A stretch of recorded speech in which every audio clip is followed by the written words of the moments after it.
Tout près de chez elle, en Indiana, on trouve le corps d'une jeune mère assassinée. Les enquêteurs n'ont qu'un seul indice pour se lancer sur la piste de son meurtrier. Le cadavre d'une femme est découvert sur la rive d'un cours d'eau en Alabama. Toute l'enquête ne tient qu'à quelques fragments d'indices. Dans l'État de New York, on trouve une femme morte au pied d'un escalier. Les policiers doivent déterminer si elle s'est suicidée ou s'il s'agit d'un homicide. Lorsqu'un meurtre est commis et qu'il n'y a aucun témoin, les enquêteurs doivent reconstituer les faits à l'aide d'indices. Les experts judiciaires sont là pour trouver ces indices qu'ils appellent les témoins silencieux.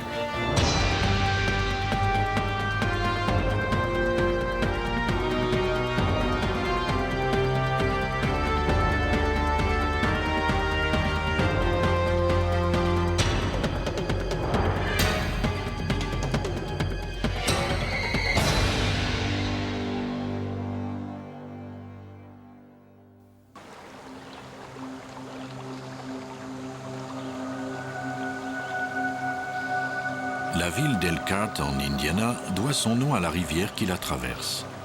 C'est une petite ville américaine typique, un endroit paisible où la population est très unie. Les problèmes reliés à la violence et au crime y sont plutôt rares. Le 3 mars 1992, un père inquiet entra dans le poste de police d'Elkhart pour signaler la disparition de sa fille. Ruben Hernandez était sans nouvelles d'elle depuis près de 15 heures. Sandra Hernandez, une jeune femme de 25 ans, lui avait laissé son fils de 3 ans vers 17 heures la veille. Elle avait, croyait-il, un rendez-vous amoureux.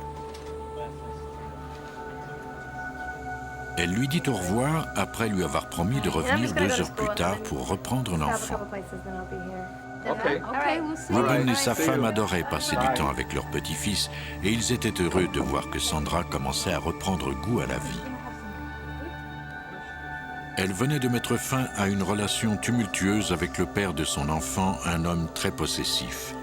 Ruben expliqua à la police qu'il était allé à l'appartement de Sandra pour voir si elle était rentrée, mais n'avait obtenu aucune réponse, même si sa voiture était garée devant chez elle.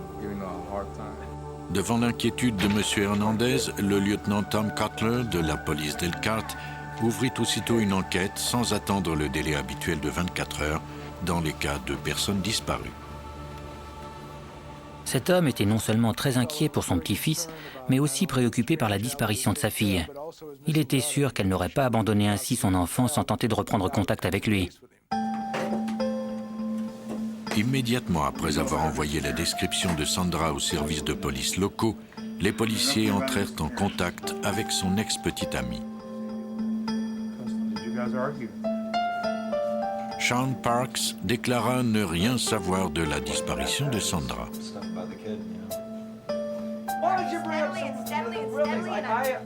Il reconnut toutefois qu'elle et lui avaient eu une relation plutôt difficile et qu'ils s'étaient violemment disputés depuis peu. L'objet principal de leur dispute était la garde de leur enfant.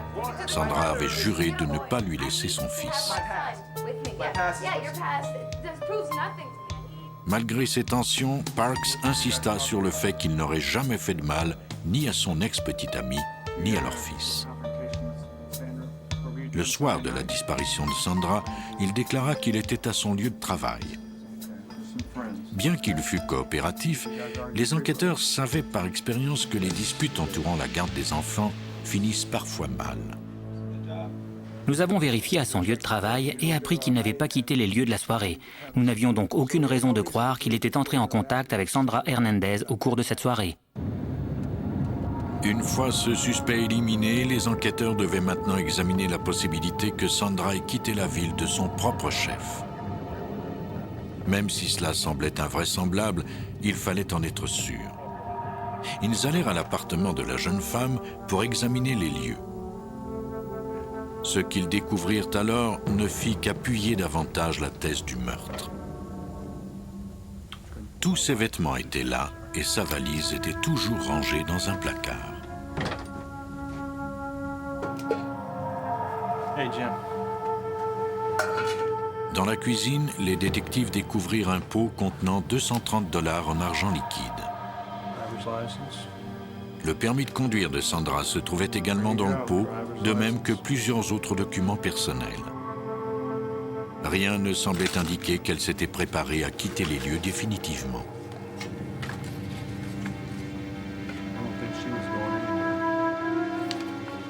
Interrogés à ce sujet, les voisins de Sandra déclarèrent qu'ils n'avaient pas vu ni entendu Sandra dans son appartement depuis qu'elle était partie déposer son fils le soir de sa disparition. Plus les heures passaient, et plus les enquêteurs devaient se rendre à l'évidence. Les chances de retrouver Sandra saine et sauve étaient minces. Ils devaient maintenant tenter de découvrir si Sandra était bien sortie avec un homme lors de sa dernière soirée, et si c'était le cas, de qui il s'agissait. Une amie de Sandra, qui travaillait avec elle à une usine de fabrication de portes, se rendit au poste pour répondre à des questions. Le comportement de Sandra au cours des derniers jours lui était apparu tout à fait normal. D'ailleurs, le soir de sa disparition, elle se réjouissait de sortir avec un de leurs collègues.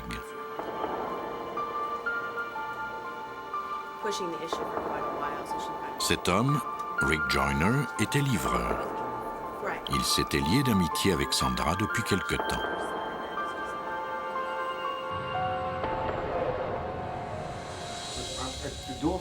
Quand la police l'appela, il proposa de se rendre au poste pour y donner sa déposition.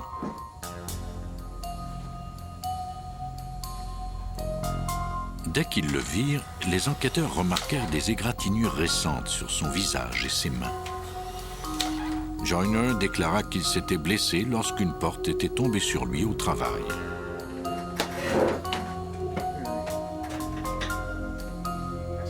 Il reconnut qu'il était sorti en ami avec Sandra le soir de sa disparition. Il était allé la chercher à 18h pour l'emmener au restaurant, puis au cinéma, où ils avaient vu un film d'environ 2 heures.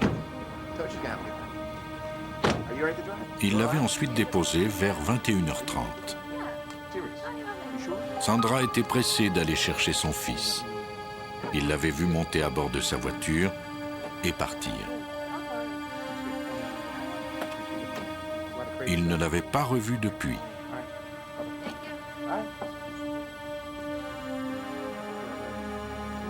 Les enquêteurs demandèrent à Joyner de répondre à un questionnaire conçu spécialement à l'intention des suspects.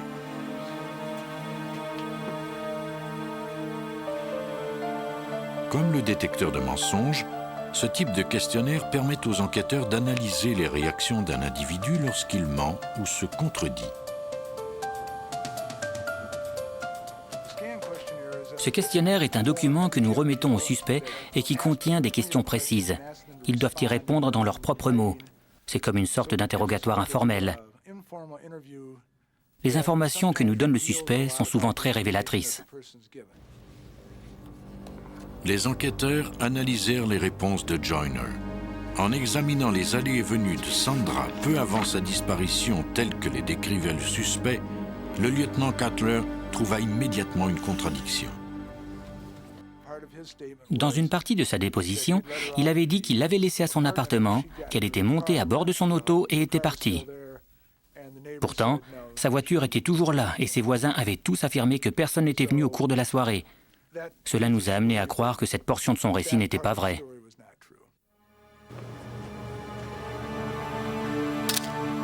Même si les policiers n'avaient aucune preuve matérielle d'un homicide, ni mobile, ils réussirent à obtenir un mandat de recherche pour fouiller la résidence de Joyner. Les recherches ne donnèrent rien qui vaille. Il fallait maintenant aller au-delà des apparences et approfondir encore davantage les recherches.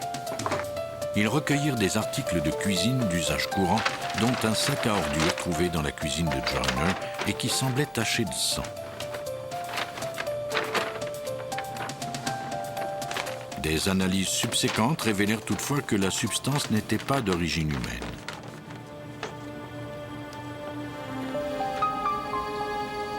Sans indication formelle de l'implication de Joyner dans la disparition de Sandra, l'enquête risquait de s'embourber.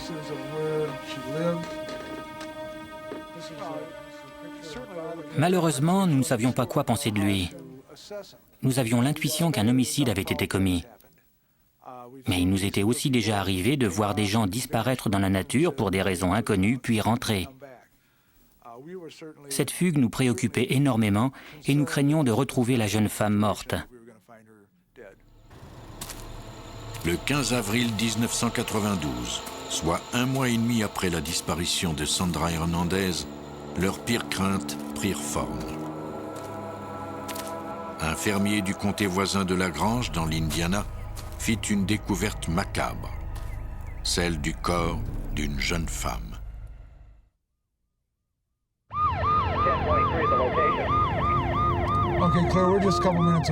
Les enquêteurs d'Elkhart, dans l'Indiana, étaient à la recherche d'une jeune femme de 25 ans, Sandra Hernandez, quand ils reçurent un appel du poste de police du comté voisin de La Grange. Un corps dont la description correspondait à celle de Sandra avait été retrouvé dans un champ isolé. On retira le sac à ordures qui lui recouvrait la tête et on le conserva précieusement. À l'aide de photographies, les enquêteurs purent affirmer qu'il s'agissait bien de la dépouille de Sandra Hernandez.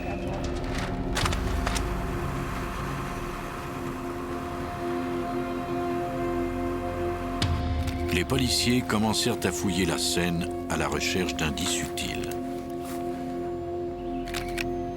Mais ils ne trouvèrent rien qui pût les mener à un suspect. Après des recherches exhaustives dans tout le secteur, ils durent se rendre à l'évidence. Le meurtrier avait été prudent et n'avait rien laissé derrière lui.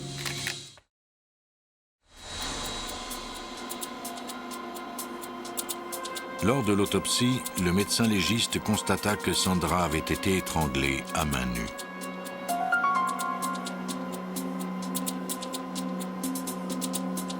Une analyse du contenu de son estomac révéla qu'elle avait mangé 1 heure avant d'être tuée.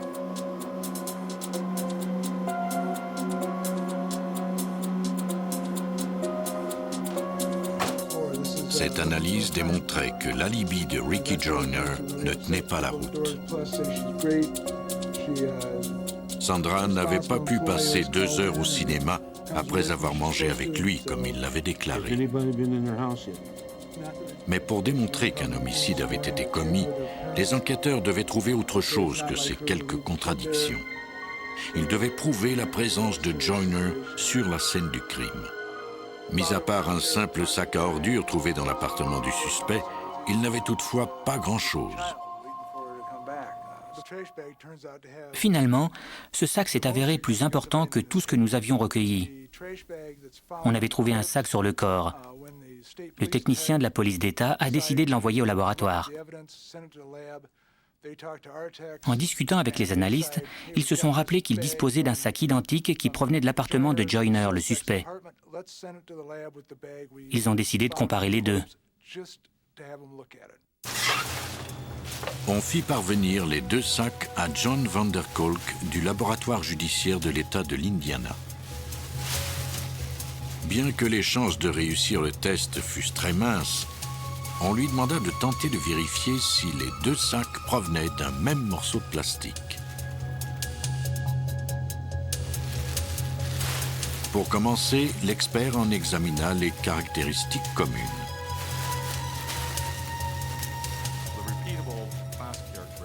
Les caractéristiques communes sont par exemple l'outil qui a servi à séparer les sacs, la taille et la forme du sac, sa couleur, ses dimensions et toute autre caractéristique qui peut se répéter.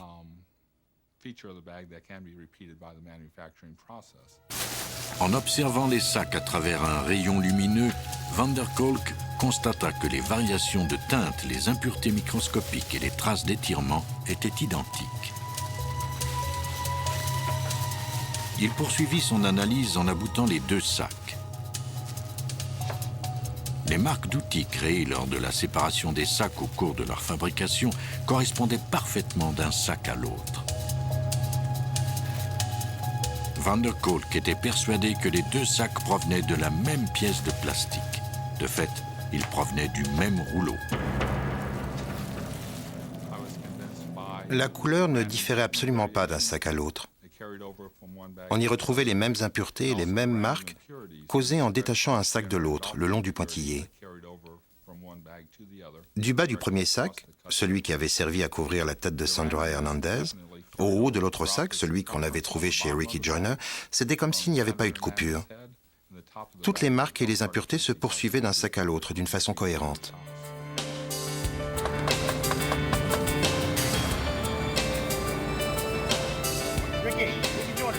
Comme rien ne pouvait expliquer pourquoi un des sacs à ordures de Ricky Joyner s'était retrouvé sur la tête de la victime, on l'arrêta et on le fit accuser du meurtre de Sandra Hernandez. Les policiers croient que Sandra est allée chez Joyner après leur repas et que c'est à ce moment-là que la situation a dérapé. Après une violente lutte avec Sandra, Joyner a fini par l'étrangler. On peut présumer qu'avant de placer le cadavre de Sandra dans le coffre de sa voiture, il lui a recouvert la tête d'un sac à ordures pour éviter d'y laisser du sang.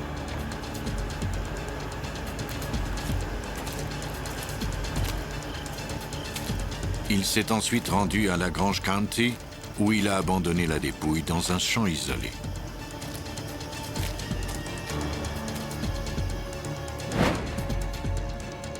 Après maintes procédures judiciaires, un jury a trouvé Ricky Joyner coupable du meurtre de Sandra Hernandez. Il a été condamné à 60 ans d'incarcération. Ricky Joyner croyait cacher son crime à l'aide d'un simple sac à ordures. D'autres tueurs prennent des moyens plus élaborés pour cacher leur culpabilité. Nichée au cœur de la vallée de la rivière Tennessee, la ville de Decatur, en Alabama, n'a pas oublié son riche passé. Elle a gardé le cachet des villes du Sud. Sa réputation de paradis de la pêche attire chaque année des milliers d'amateurs de plein air. Mais en 1988, la rivière attira un touriste d'un tout autre acabit. Le 5 juillet, un amateur de pêche appela la police de Decatur après avoir trébuché sur un cadavre vêtu d'une robe de chambre et d'un haut de pyjama bleu près de la rive. Les policiers constatèrent rapidement qu'il s'agissait du corps d'une femme. La victime avait été décapitée.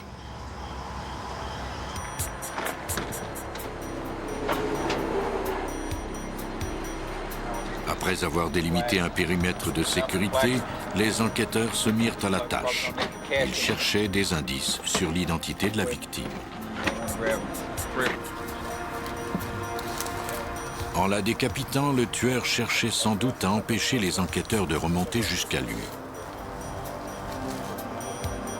La scène du crime n'avait guère d'informations à offrir.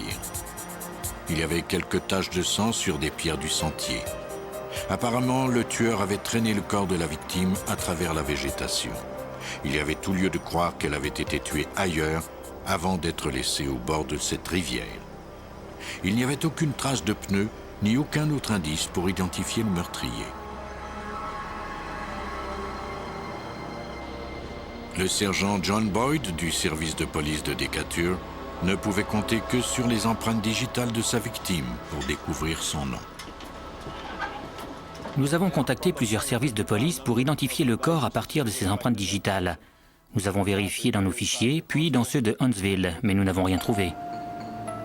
Pour élargir le champ des recherches, on envoya les empreintes au FBI afin qu'elles soient introduites dans la base de données nationale.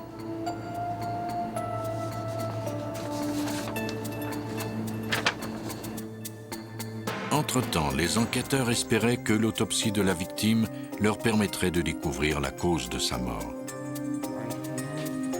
La tâche pouvait se révéler difficile. Heureusement, le médecin légiste remarqua une étroite marque juste sous l'endroit où la tête avait été coupée. Cela indiquait que la victime avait été étranglée avant d'être décapitée à l'aide d'une lame émoussée.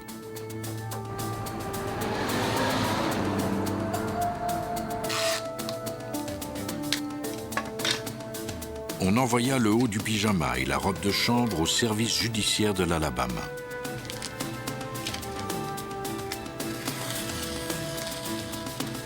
L'expert John Kilburn se mit immédiatement à la recherche de micro-indices.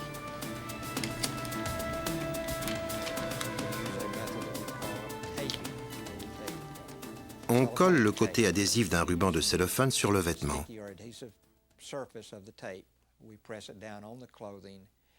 Cela nous permet de recueillir toute particule, poils, fibres ou quoi que ce soit qui ait pu adhérer au vêtement.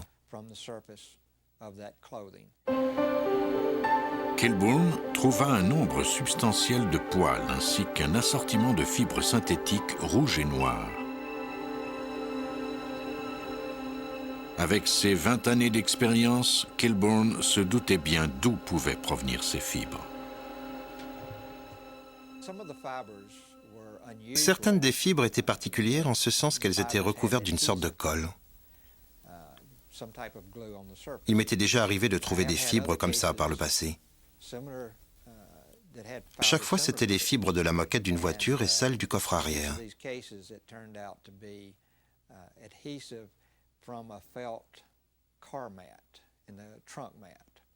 En examinant ces fibres, je me suis dit que le corps de la victime avait probablement été mis dans le coffre d'une voiture. Tant que les experts ne pourraient pas effectuer des comparaisons, la valeur de ces indices était plutôt limitée. 3 jours plus tard, les policiers eurent l'intuition qu'ils étaient sur une bonne piste. Des pêcheurs avaient aperçu une tête humaine flotter près de la rive. C'était à moins de 2 kilomètres de l'endroit où le corps de la victime avait été découvert.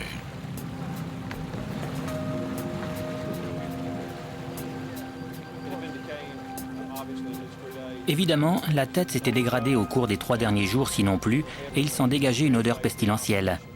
Elle était dans un état de décomposition avancé. Nous avons eu du mal à la prendre pour la mettre dans notre embarcation. Finalement, nous avons utilisé quelques sacs de plastique et nous l'avons mise dans une glacière de polystyrène pour l'apporter au laboratoire judiciaire. L'exposition prolongée aux éléments rendait l'identification impossible. Les enquêteurs étaient déçus, car ils ne pourraient pas résoudre le crime sans d'abord identifier la victime décapitée.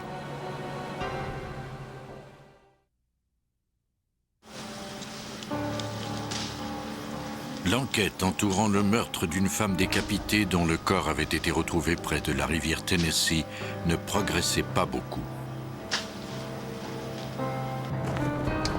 Au cours des 10 jours suivant la découverte du corps, les détectives de Decatur examinèrent plusieurs dizaines de dossiers de personnes disparues. Mais aucune d'entre elles ne correspondait à la description de la victime. L'enquête semblait ne jamais vouloir être résolue. Puis le 15 juillet, les enquêteurs trouvèrent enfin une nouvelle piste. En fouillant dans les dossiers militaires, les agents du FBI avaient trouvé des empreintes digitales qui correspondaient à celles de la victime. Elle s'appelait Sandra Gale Leslie. Elle était âgée de 32 ans et avait déjà fait partie de l'armée de l'air. Son dossier indiquait qu'elle résidait à Nashville, au Tennessee, soit à près de 200 km de l'endroit où l'on avait découvert son corps. Les policiers sautèrent à pieds joints sur cette piste. Le mari de Sandra Leslie avait signalé sa disparition 2 jours après qu'on eut découvert son corps en Alabama.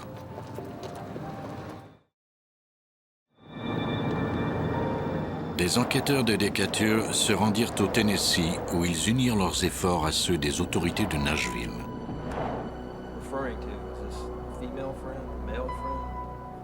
Ils commencèrent par rendre visite au mari de Sandra Leslie. Billy Leslie, âgé de 39 ans, déclara à la police que son mariage avec Sandra ne fonctionnait plus. Il aimait encore sa femme qu'il avait épousée presque 10 ans plus tôt. Tous deux avaient essayé de résoudre leurs problèmes conjugaux. Quelques jours avant sa disparition, le couple avait déposé leurs 2 enfants chez des parents pour passer davantage de temps ensemble. Mais l'après-midi du 4 juillet, en rentrant à la maison après avoir fait des courses, Billy constata que Sandra était partie avec tous ses vêtements. Hello? Hey, how you doing? Yeah, I'm doing Avant good. sa disparition, elle recevait souvent des appels mystérieux. Okay. All right, bye-bye. Après chacun de ces appels, elle sortait sans donner d'explication, laissant les enfants aux soins de Billy. Il croyait que sa femme avait une liaison, mais n'avait pas la moindre idée de l'identité de son amant. Les policiers lui demandèrent la permission de jeter un coup d'œil dans la maison. Il accepta de bonne grâce.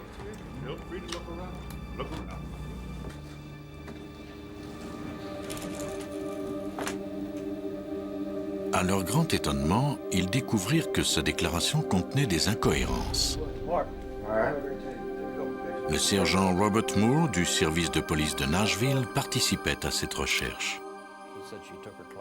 Il nous a dit qu'elle avait emporté ses vêtements. Pourtant, le placard en était rempli. Il aurait été impossible d'y suspendre un autre chemisier. Il n'y avait plus aucun espace disponible. Tous les tiroirs de sa commode étaient pleins à craquer. Cela ne ressemblait pas du tout à quelqu'un parti vivre ailleurs. Billy ne parvint pas à fournir une explication. Mais il répéta qu'il n'aurait jamais fait de mal à sa femme et qu'il n'avait rien à voir avec son meurtre. Il accepta que des techniciens judiciaires viennent examiner sa salle de séjour. Ces derniers appliquèrent du luminol sur le sol. Il n'y avait aucune trace de sang, ni signe qu'une lutte avait eu lieu. On pouvait toutefois voir que la maison avait été récemment nettoyée en profondeur. Malgré l'absence d'indices, les enquêteurs avaient l'intuition que Billy Leslie leur cachait quelque chose. Lors d'un interrogatoire, une amie proche de la victime déclara que Sandra venait de demander le divorce. Après avoir appris la nouvelle, Billy était devenu de plus en plus violent avec elle, à un point tel qu'elle avait décidé de changer le nom du bénéficiaire de son assurance vie. Avant ce changement, Billy Leslie devait toucher 150 000 $ au décès de sa conjointe. Comme elle craignait pour sa vie, elle avait mis le nom de son frère en Californie à titre de bénéficiaire.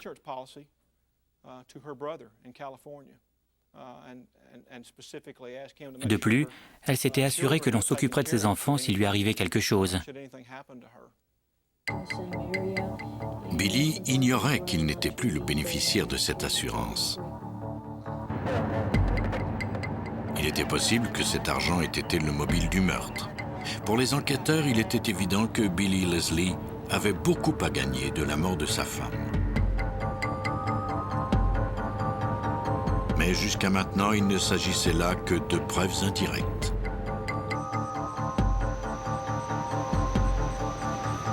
On soupçonnait Billy d'avoir utilisé sa voiture pour le transport du corps de Sandra en Alabama. Plus tard, au cours de la soirée, les policiers obtinrent un mandat pour la fouiller. On appliqua du luminol à l'intérieur du coffre. On constata qu'il y avait une importante quantité de fluide semblable à du sang. Pour se défendre, Billy Leslie expliqua qu'il était allé à la pêche récemment et qu'il avait mis ses prises dans le coffre. On recueillit la moquette du coffre pour l'envoyer au laboratoire judiciaire de Decatur et la faire analyser plus à fond.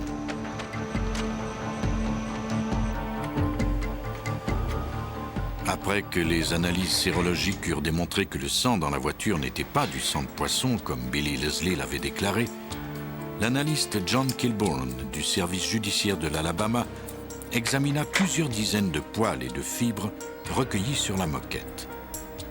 À l'aide d'un stéréoscope, il se mit à la recherche de caractéristiques communes entre les échantillons du coffre et ceux recueillis à même la robe de chambre de Sandra Leslie. La couleur, la texture, ainsi que la forme des fibres, étaient parfaitement identiques.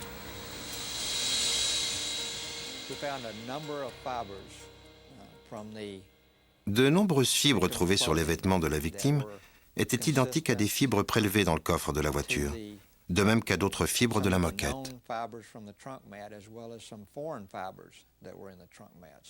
Nous avons pu démontrer qu'il y avait un lien direct entre les fibres, les poils trouvés dans le véhicule, et la victime elle-même. Le corps de Sandra Leslie s'était donc trouvé dans le coffre de cette voiture. La seule personne qui ait conduit ce véhicule était son mari, Billy. Billy Leslie fut arrêté et accusé du meurtre de sa femme.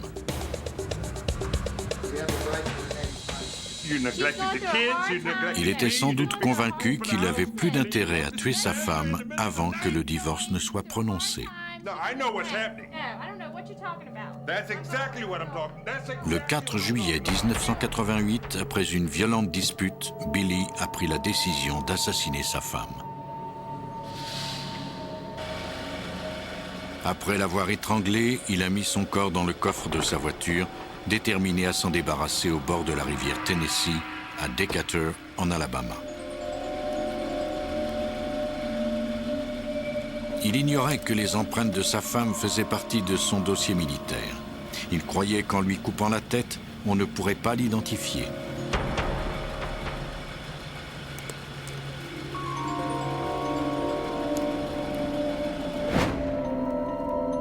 En décembre 1989, Billy Wayne Leslie a été jugé coupable de meurtre au premier degré et condamné à la prison à vie. Même après sa mort, Sandra Leslie a pu divulguer l'identité de son meurtrier. Dans certains cas, cependant, les enquêteurs n'ont aucune idée de l'endroit où les mèneront les indices.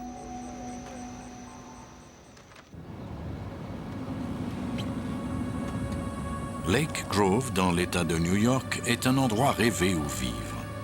Le sentiment de sécurité de cet endroit allait cependant être ébranlé par une tragédie.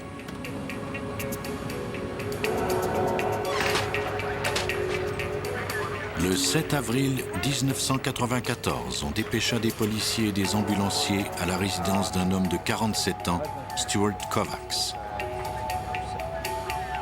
Ce dernier déclara que le corps de sa femme, Irène, qu'il avait épousée 20 ans plus tôt, gisait dans la maison sans vie. Il croyait qu'elle s'était suicidée en se jetant du haut d'un escalier. À l'intérieur, on trouva le corps d'Irène Kovacs, 45 ans, gisant par terre et recouvert d'une serviette.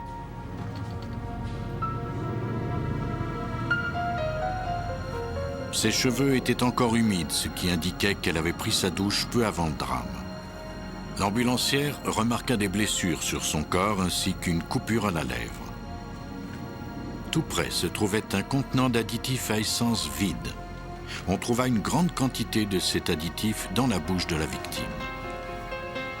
Irène Kovacs semblait s'être empoisonnée avant de se jeter du haut de l'escalier.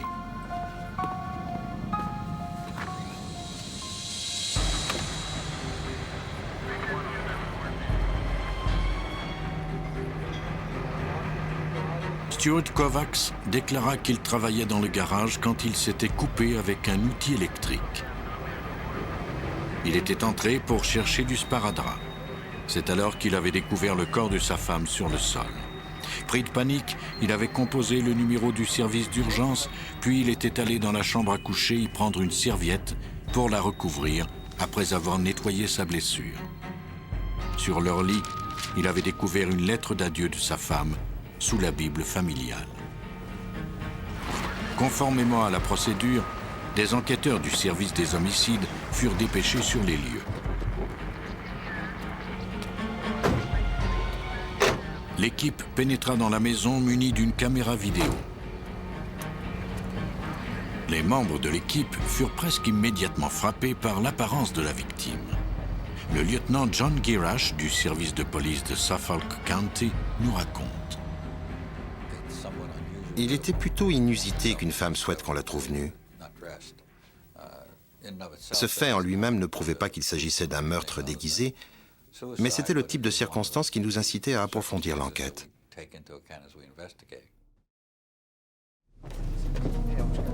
Après avoir enlevé le corps, les policiers poursuivirent l'examen de la scène.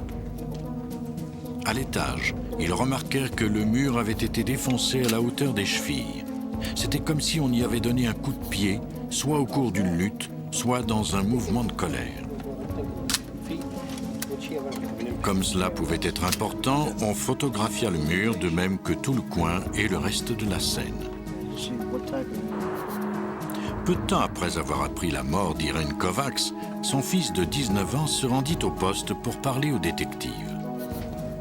Selon lui, la tension avait augmenté de jour en jour au cours des derniers mois. Le divorce de ses parents devait être prononcé bientôt et son père était devenu de plus en plus agressif. Il se mettait en colère fréquemment et sans raison. Voici Robert Doyle, détective au service des homicides de Suffolk County. Les enfants des Kovacs nous ont appris que la relation entre leur père et leur mère était extrêmement tendue. Apparemment, Irene Kovacs avait une peur bleue de son mari.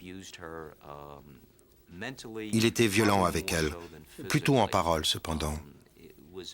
Pour les enfants, cette situation était intenable.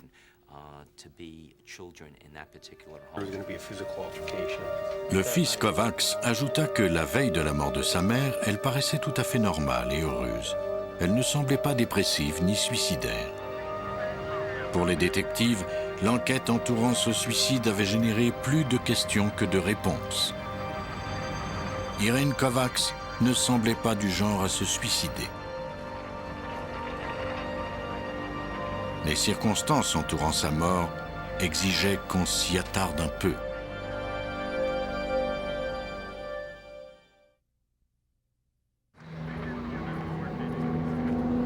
Même si, à première vue, Irene Kovacs semblait s'être empoisonnée avant de se jeter du haut d'un escalier chez elle, les policiers de Lake Grove n'étaient pas encore prêts à écarter l'hypothèse d'un meurtre. Quelques heures après la découverte de son corps, ils retournèrent à la résidence munis d'un mandat de perquisition. Ils étaient à la recherche d'indices indiquant que Stuart Kovacs, son mari, l'avait assassiné. Le médecin légiste Robert Guénin participait à ces recherches.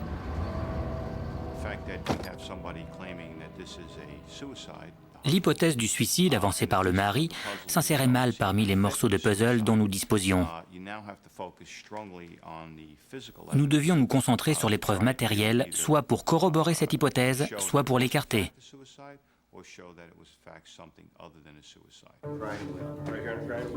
Les policiers se mirent à la recherche de traces de lutte.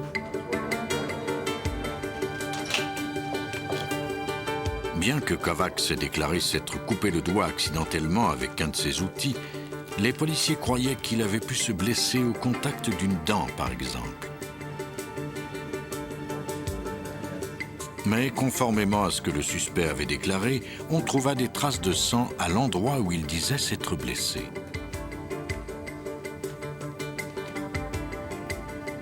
On poursuivit les fouilles de la maison.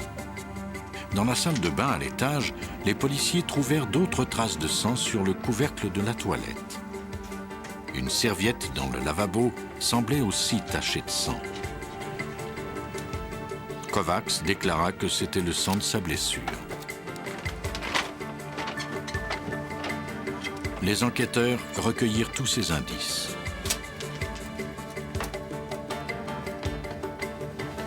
Dans la chambre à coucher, un policier recueillit la lettre d'adieu découverte plus tôt par Stuart Kovacs. L'écriture était bien celle d'Irene, mais le contenu de la lettre ne correspondait pas à l'interprétation faite par le mari. Il a prétendu qu'il s'agissait d'un message d'adieu avant le suicide. Mais cela n'avait rien à voir. Elle y parlait de sa vie, des événements qu'elle traversait. À aucun moment, elle n'y mentionnait son intention de passer à l'acte. Les policiers ne savaient pas quoi penser de cet indice. Ils espéraient qu'Irene leur donnerait un coup de main. Le médecin légiste détermina que sa mort avait été causée par un violent traumatisme à la tête et à la poitrine. Il ne put toutefois pas exclure la possibilité que ces blessures aient été causées par la chute.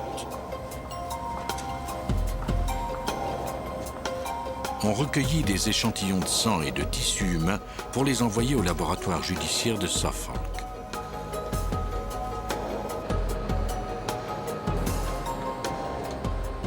Des toxicologues analysèrent les échantillons à la recherche de méthanol, le principal ingrédient de l'additif à essence qu'Irène avait prétendument ingurgité. D'abord, les experts analysèrent les échantillons de sang d'Irène à l'aide d'un chromatographe. Cet appareil donne la liste précise des éléments qui composent une substance. L'analyse sanguine confirma la présence d'une dose mortelle de méthanol. Le toxicologue Ed Briglia du laboratoire judiciaire de Suffolk poursuivit son travail en examinant les tissus humains. Suite à cette découverte, nous avons analysé les autres spécimens reçus, comme le contenu gastrique, intestinal et celui de l'œsophage.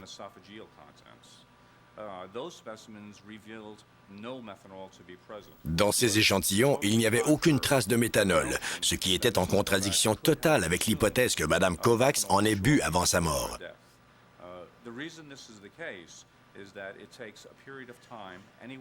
De fait, il faut entre 1 heure et 4 heures avant que l'estomac ne se vide de cet alcool.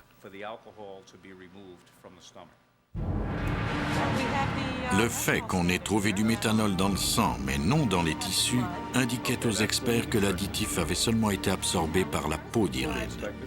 Elle n'avait pas avalé cet additif. Pour tenter de trouver un sens à ces résultats, les policiers demandèrent l'aide de Robert Guéna. En analysant les photos et les diagrammes de la scène, ce dernier trouva un nouvel indice. Sur l'une des photos, les marques laissées sur le plancher par l'additif à essence formaient la silhouette d'Irène. Pour obtenir une tache de cette forme, la victime devait déjà être étendue dans cette position lorsque le produit a été versé sur elle. Cela aurait été différent si elle était tombée après avoir ingéré l'additif. Cela signifiait qu'elle était déjà dans cette position, étendue sur le dos, quand le liquide lui a été versé sur le visage et le corps et s'est répandu autour d'elle. Cela nous a permis de conclure qu'il ne s'agissait pas d'un suicide, mais bien d'un homicide. Ces informations, ajoutées aux résultats d'analyse du toxicologue, démontraient que l'additif à essence avait été versé dans la bouche d'Irène alors qu'elle était mourante ou déjà morte.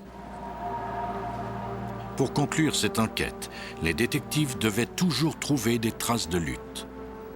Les experts obtinrent l'ADN à partir des quelques échantillons de sang recueillis dans la salle de bain du couple et présumément laissés là par Stewart à la suite de sa blessure au doigt.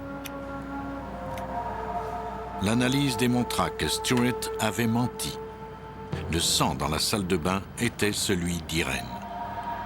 Elle saignait donc déjà avant sa chute du haut de l'escalier.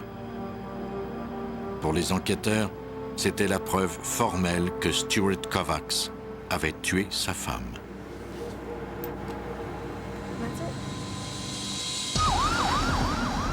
Munis d'un mandat d'arrêt, les policiers ne tardèrent pas à retrouver Stuart Kovacs au moment où il rentrait chez lui.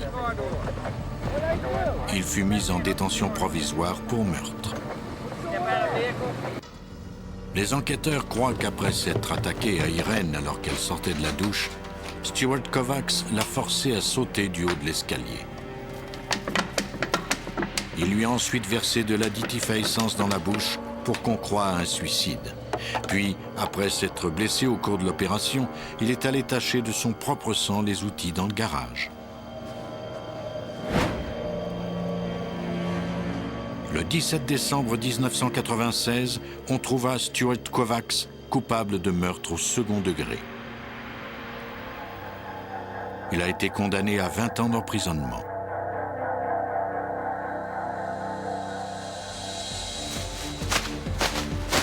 Certains tueurs ne reculent devant rien pour cacher leurs crimes.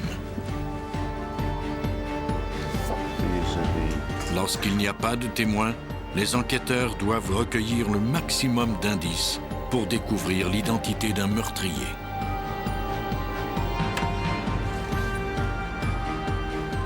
Puis, ils se fient aux experts judiciaires pour faire du moindre petit indice un témoin silencieux.